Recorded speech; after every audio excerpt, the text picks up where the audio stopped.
What's up bro, j'espère que tu vas bien, c'est EliMLG et je suis content de te faire cette nouvelle vidéo aujourd'hui, d'accord? Donc accroche-toi bien. Aujourd'hui je vais t'expliquer tout simplement, je me suis pris une note, les erreurs de débutants que j'ai faites et comment tu vas pouvoir du coup les éviter. Donc au niveau des erreurs des débutants, on en fait tous, d'accord? Et je pense que les erreurs nous permettent de pouvoir consolider l'entrepreneur que l'on va être demain, d'accord? Mais s'il y a moyen de pouvoir éviter certaines erreurs que j'ai faites, j'hésiterai pas à te donner ces conseils-là pour que tu puisses réussir au mieux ton entrée dans l'entrepreneuriat et pour que tu n'aies pas le mauvais revers de l'entrepreneuriat qui risque de te dégoûter de cette activité, parce que c'est quand même un bon moyen d'avoir une certaine liberté pour plus tard, bien entendu, si tu souhaites bâtir ton empire. Donc la première erreur, c'est, comme tu le sais, j'aime rentrer directement dans le vif du sujet, ne pas faire une bonne planification. Donc ne pas faire une bonne planification ou une planification suffisante au niveau de ton entrée dans l'entrepreneuriat, ça peut être fatal. Moi je suis parti sur un coup de tête, sur un coup d'ego. Il faut savoir que mine de rien, même si tu me vois souriant, j'ai quand même beaucoup d'ego. On n'est pas parfait, d'accord? Je trouvais que pour le travail que j'effectuais, je n'étais pas rémunéré à ma juste valeur dans mon ancienne entreprise, et j'avais un besoin, je ressentais un besoin de tout simplement prendre ma propre liberté. Parce que je ne me sentais plus en adéquation sur le fait de rester tout simplement en train de batailler au sein du même poste en CDI. J'avais signé un CDI, mais je pense que c'était pour mes besoins primaires. Mais je sentais qu'avec le salaire que j'avais, je te les donnerai plus tard. Pour le salaire que j'avais, je ne pouvais pas forcément évoluer convenablement, et surtout que j'avais des ambitions qui étaient plus hautes que le salaire que j'avais. Donc ce qui a fait que j'ai tout simplement déposé ma démission, et j'avais pas fait de bonne planification, et ça a été une cause qui a causé tout simplement on va dire l'échec financier à un moment donné, où quand je t'avais dit que j'avais fait plusieurs fois 0 € de chiffre d'affaires, c'était justement à ces moments-là. La période de juillet-août, c'est la période fatidique des entrepreneurs, là où on a tous peur, et quand on entre dans ces moments-là, c'est assez difficile. Donc planifie bien ton départ, fais en sorte de faire une rupture conventionnelle, fais en sorte de t'arranger à l'amiable avec tes employeurs pour pouvoir bénéficier d'aides, si les aides existent toujours, bien entendu.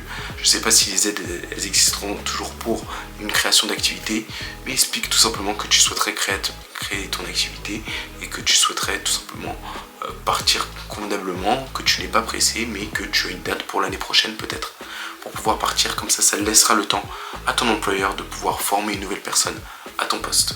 Car bien entendu personne n'est irremplaçable, mais il faut quand même que ça se fasse dans les bonnes et due forme. J'aurais pu mieux faire au niveau de mon départ, parce que je n'ai pas pu former la prochaine personne qui me remplaçait. Donc ça, c'était le premier point. Planifie convenablement ton départ, planifie toutes tes actions, planifie tes finances, fais en sorte de vraiment tout planifier pour pouvoir entrer dans le domaine de l'entrepreneuriat. Si tu as 1 an d'épargne de côté pour pouvoir lancer ton activité et lancer ton projet, ce sera mieux que de partir avec 1 mois d'épargne pour pouvoir lancer ton activité. Pense-y, ok? Deuxième action, deuxième erreur à éviter lorsque tu débutes en tant qu'entrepreneur, c'est tout simplement de sous-estimer les besoins financiers. Ne sous-estime pas tes besoins financiers, fais du x3. Fais du x3, ça veut dire que si tu avais besoin de 1 000 € pour vivre, fais en sorte d'avoir 3 000 € au moins de côté pour pouvoir vivre et commencer ton activité. Mais c'est vraiment le minimum, le strict minimum. 1 mois, jour pour jour, ce n'est pas assez. Je te le dis clairement, ce n'est pas assez, et surtout que tu vas faire face, bien entendu, lorsque tu démarres ton activité, à des imprévus. Donc le x3, c'est le minimum. Si tu peux faire du x5, voire du x7 ou 8, ce sera mieux. D'accord? Tu as besoin de 1 000 € pour vivre. Si tu as 8 000 € de côté, au moins tu sais que tu vas pouvoir vivre 8 mois. Fais en sorte de ne jamais sous-estimer les besoins financiers parce que l'économie, je te le répète, on est dans un monde capitaliste, tout se paye. Si tu vis chez tes parents, je peux le comprendre, là tu vas pouvoir t'en sortir, mais dans d'autres cas, c'est beaucoup plus compliqué. Et c'est ce qui m'apporte des préjudices, c'est d'avoir sous-estimé les besoins financiers et de me dire que je vais réussir à me refaire très rapidement. Parce que ça n'a pas été le cas. Ok. Donc l'erreur à éviter, c'est de sous-estimer. Et je tiens à te dire que c'est l'un des points les plus importants. Mais n'oublie pas le cinquième, parce que le cinquième point que je vais te donner, il est ultra important. Donc reste jusqu'à la fin. Troisième point, c'est négliger ton marché cible.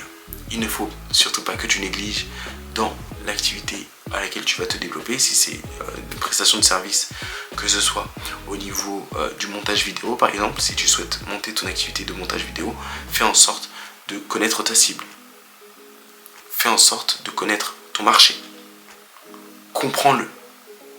Ne te dis pas je démissionne et je me lance totalement au montage, je vais avoir un temps de formation qui va être de 2 mois à 3 mois et par la suite j'aurai des clients qui vont arriver comme par magie, qui me paieront 1500 € tous les mois. Non, c'est pas comme ça la vie. Même si je veux pas te démoraliser, hein, fais en sorte de connaître le marché tout en étant salarié, d'accord? Et en faisant cette jonction, au moins tu vas savoir s'il y a une forte demande ou une demande qui est assez basse, pour ne pas avoir à lancer ton activité et te rendre compte qu'il n'y a pas assez de demande pour pouvoir bénéficier de revenus conséquents au sein de ton activité. Moi, c'est ce qui m'est arrivé. Tout simplement, je me suis lancé dans le domaine du closing, un domaine où c'est surpeuplé de closers à l'heure actuelle. On s'est tous fait avoir, mais j'ai appris. J'ai appris la vente, j'ai appris qu'est-ce que c'était une trame de vente. Je ne regrette pas ce que j'ai fait, d'accord. J'ai appris comment me prendre des refus par des clients, me rendre compte de la difficulté de closer en B2C plutôt qu'en B2B. Là où c'est beaucoup plus facile. Pourquoi? Parce que les entreprises, normalement, elles ont déjà un fonds de roulement qui leur permet de pouvoir développer un certain capital. Donc voilà, ne néglige pas ton marché. Donc fais en sorte de ne jamais négliger le marché cible dans lequel tu vas te lancer. Mais après, bien entendu, le seul conseil, c'est de te lancer. Donc lance-toi, mais ne néglige pas le marché. Fais en sorte de l'avoir testé avant ou fais en sorte d'avoir des clients en amont. Quatrième point, c'est ignorer. Mais, j'oublie quelque chose. Avant de te donner le quatrième point, je tiens à te rappeler qu'il ne faut surtout pas que tu oublies de lâcher un commentaire, de lâcher un like, de commenter, de partager au sein de ton réseau pour pouvoir faire en sorte que cette vidéo soit référencée. Je te partage de la valeur. Je te partage un maximum de valeur, donc fais en sorte de partager cette vidéo, même juste de liker. Fais en sorte de juste liker là. Là, je te laisse un peu de temps pour que tu puisses liker, pour nous permettre de pouvoir nous développer, d'accord? Et de créer une fameuse communauté qui va tout casser, d'accord? Je pense que je peux réussir à avoir un impact sur le marché francophone avec YouTube. Et c'est pour ça que je fais en sorte de me lancer sur cette activité, pour vous aider réellement. Nous, on est dans la réalité, la pure réalité, mais de la réalité de qualité. Ok. Maintenant que tu as lâché ton like, je vais te dire qu'est-ce que c'est le quatrième point. Le quatrième point, c'est d'ignorer l'importance de ton réseau. Quand on se retrouve au plus bas, et je tiens à te raconter cette anecdote, quand je me suis retrouvé au plus bas, je me suis rendu compte que là-dedans, tu as des contacts. Tu as des contacts qui peuvent t'aider à pouvoir soit développer ton activité, soit signer un contrat. Ne néglige pas l'importance de ton réseau.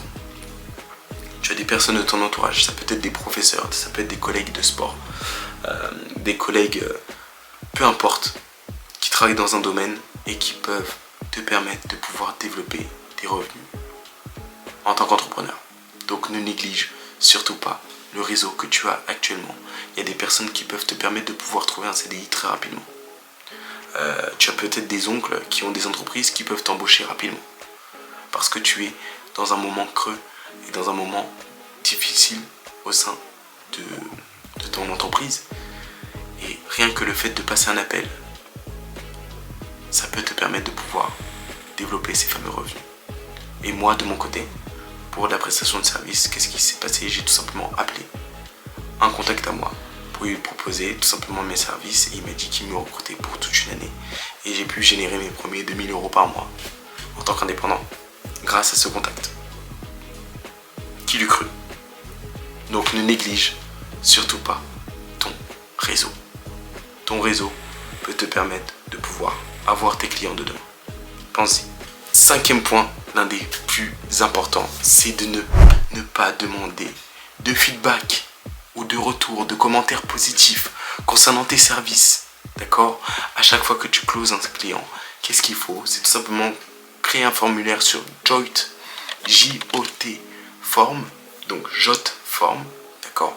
Tu crées un formulaire où tu demandes à la personne d'écrire juste un commentaire sur le service que tu as délivré. Il ne faut pas que tu négliges ça, d'accord?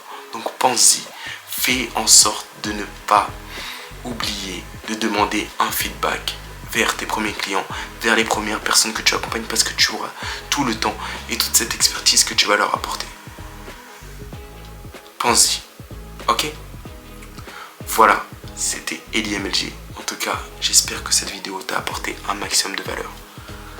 Je te remercie d'avoir écouté jusqu'au bout. En tout cas, n'hésite pas à liker, à commenter, à partager, d'accord? Si tu souhaites qu'on communique ensemble, qu'est-ce que tu fais? Tu lâches un commentaire ou tu envoies un mail et je ferai en sorte de t'y répondre. Et par la suite, on se prendra un rendez-vous pour te donner une direction vers ton entreprise ou vers ta vie, si tu es dans les études, ok? En tout cas, ça m'a fait extrêmement plaisir de te donner du coup les 5 erreurs à éviter quand tu commences ton activité. Je te dis à très vite pour la prochaine vidéo. C'était Eli MLG. Ciao, ciao.